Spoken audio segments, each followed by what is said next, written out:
Hello, this is Joe from Nerd in Korea. We're doing very near, I think this is the last of the Budget Mardu series now. Yeah, it's Boros card draw, so, oh my gosh, we're actually finishing it. It's not every day I finish the whole series. Okay, so, as usual, my budget is $2 or less. $10 isn't a budget card, okay? That's my binder card. Anyway. And I'm using the TCG market value, not a sponsor. No. If they want to be, that'd be great. Boros card draw. Okay, so Boros is very popular for equipment decks, which can be useful in Mardu as well. So a Mardu equipment deck would actually be really good. One of the main things that stands out to me is Boros already graded equipment. The one thing equipment decks are usually a little bit of a weakness for equipment decks, I should say, is you need creatures, right? You need bodies to put the equipment on, and that's where the black comes in, right? You can keep recurring things from the graveyard easily, so you're always going to have like a target to put the equipment on. I've definitely had games where I was like, I've got my equipment, but I don't have anything to equip it to. So, kind of useless. Basically, you have nothing then, right? So that's where I think Mardu can do a better job than Boros. Okay, these card draw options also feature more rummaging and equipment synergy. They feel more red with card draw than Rakdos. Okay, Rakdos, we did a video on that, and its card draw options feel very black. I feel like this is a lot more red than black. Honorable mentions, 19 cents and under. So the Day of the Doctor, 3 red white. Exile a card from the top of your library until you exile a legendary card. You may play that card for as long as the Day of the Doctor remains on the battlefield. Put the rest of the exile cards on the bottom of your library in a random order. Okay, so this is great with any kind of legendary creature deck, right? You're gonna just keep... It's going to be a random legendary creature, but you also have access to it. It's not usually that like exile from the top of your deck is for that turn only. This is as long as Day of the Doctor is on the battlefield. So yeah, you can potentially have 3 turns to cast it rather than just the 1 turn. Quite nice. And then yeah, for its 4 turns. For its 4th. Choose 3 doctors. You may exile all creatures. All other creatures. Yeah, there you go. All other creatures.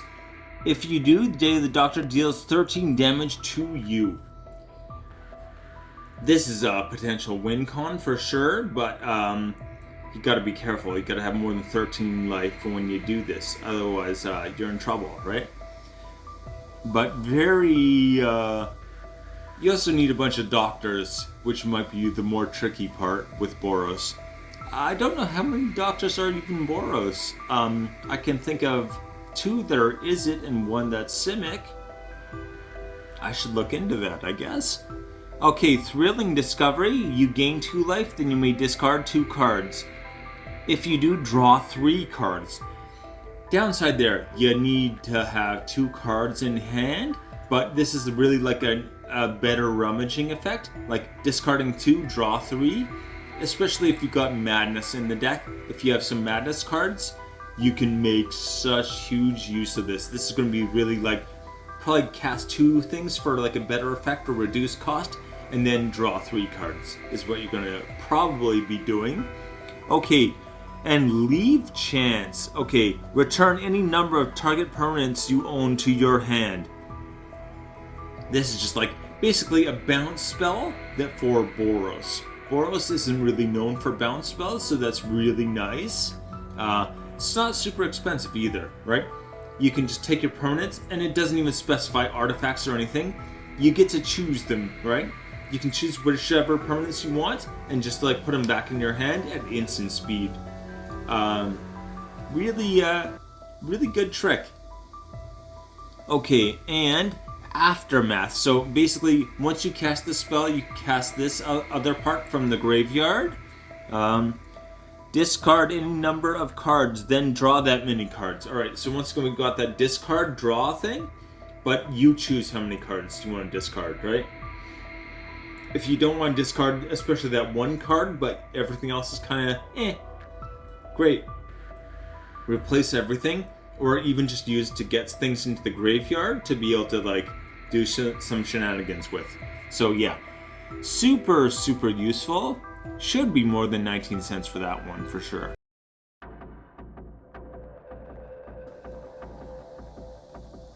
Okay, Akiri Fearless Voyager, our background art here. 1 Boros, again red white. Whenever you attack a player with 1 or more equipped creatures, draw a card. Just draw a card every combat as long as something is equipped. Doesn't matter how many equipped creatures or how much equipment. You can have one equipment on one creature, attack with that one creature, or even like a 1/1 token, and just draw a card. Lot of value here, and this is kind of the better part. You may unattach an equipment from a creature you control. If you do, tap that creature and it gains indestructible until end of turn. This costs 1 white, but basically you just unattach an equipment, it's indestructible. That's going to survive the vast majority of board wipes, right? Even targeted removal. If you've got a white open, people are probably going to be like, oh, he'll just, unattach an equipment and then this will do nothing.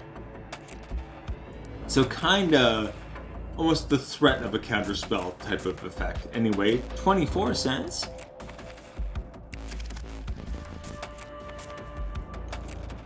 Plarg, Dean of Chaos. Okay, this is a double-sided card, but we care about this side. Okay, you can tap to discard a card, draw a card. Really nice to have on a tap. Doesn't cost mana, doesn't anything else. Alright. And for 4 in a red, okay. And you can tap it.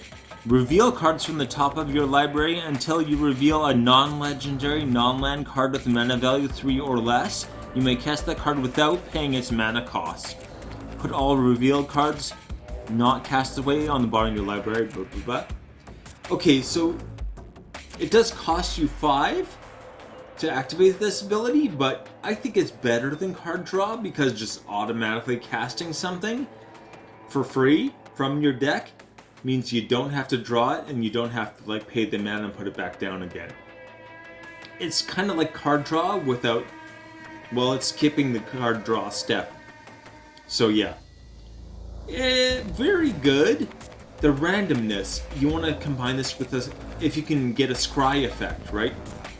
As long as you know what's coming, this is great. Maybe this would be better in kind of like a Jeskai deck. I've got a Jeskai deck. I need to do that. Anyway, it wouldn't work for mine actually. So, 9 cents. Alright, here's the Augusta, the other side. And yeah, there's no card draw on that, so I don't care.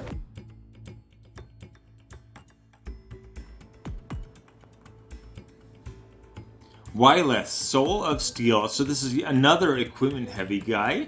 Anyway, 1 red white for a 2/2 trample. Trample is nice to have on equipment creature because you're going to be buffing them up, right? Great to have. Whenever Wireless Soul of Steel attacks, draw a card for each aura and equipment attached to it. Each aura and equipment, you're just like drawing a card. Especially, give them something that gives them indestructible and just keep chucking them at people. It's almost like you don't really care what happens because you just want to draw the cards. If they take damage and lose the game, that's like a side benefit to the card draw. I love it. Anyway, 154.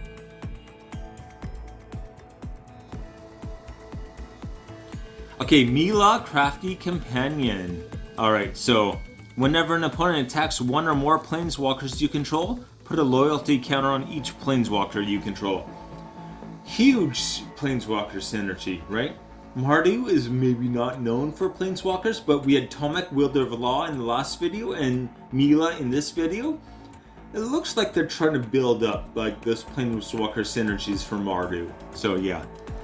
Whenever an opponent you control becomes target of a spell or an ability an opponent controls, you may draw a card. Again, that disincentive, that is huge, and it's any spell or ability. Usually this specifies only spell. This is like anything they do to any of your stuff. If it's targeted, you get to draw a card.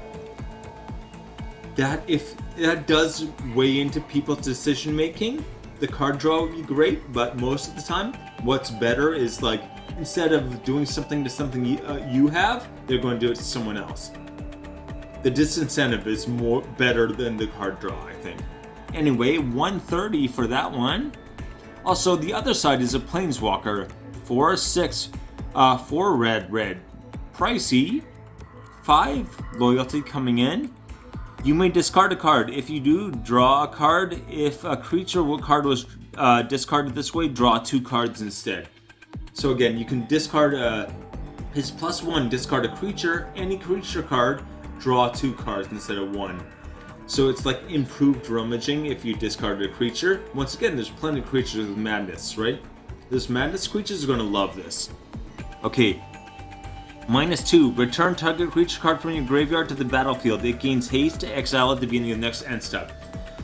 So really just like that, what is that called? I can't even remember right now. You do have to exile at the end of turn, so that's a downside, but still, you're going to get that like, you're going to get that extra swing in. So that can be the difference right there. You're going to get the ETB, you get the extra swing.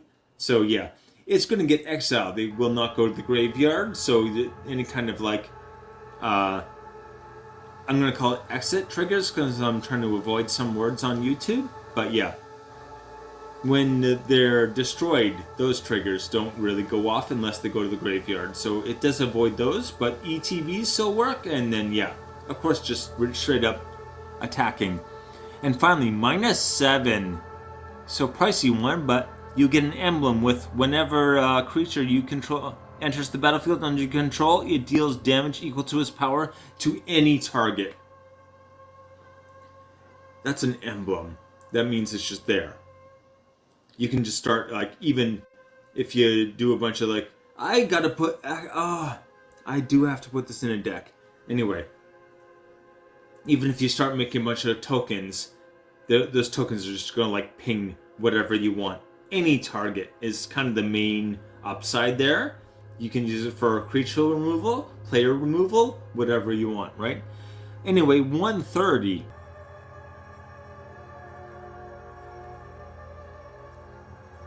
Finally, Aurelia above the law above. I always want to say above the law instead of the law above.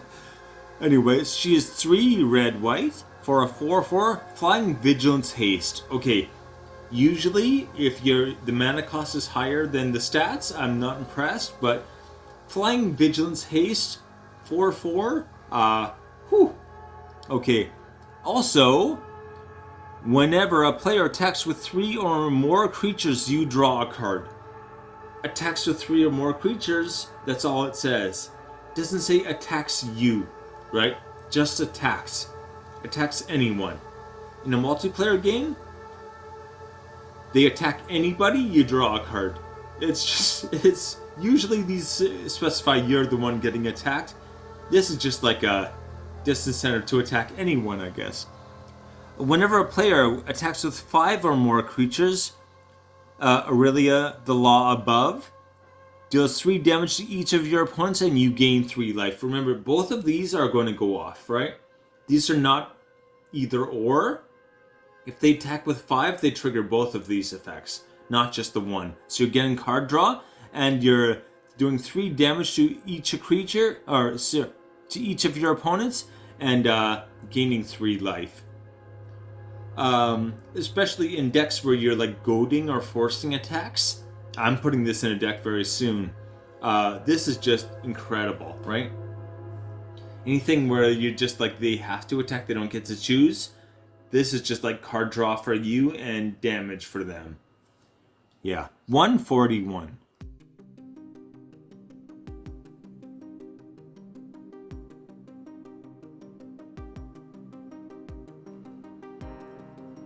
Okay, the list. Akiri Fearless Voyager, 24 cents. Clark, Dean of Chaos, 9 cents. Wyla, Soul of Steel is 154. Mila, Crafty Companion is 130. Aurelia, The Law Above is 141. Take it easy. Oh no! My son's home.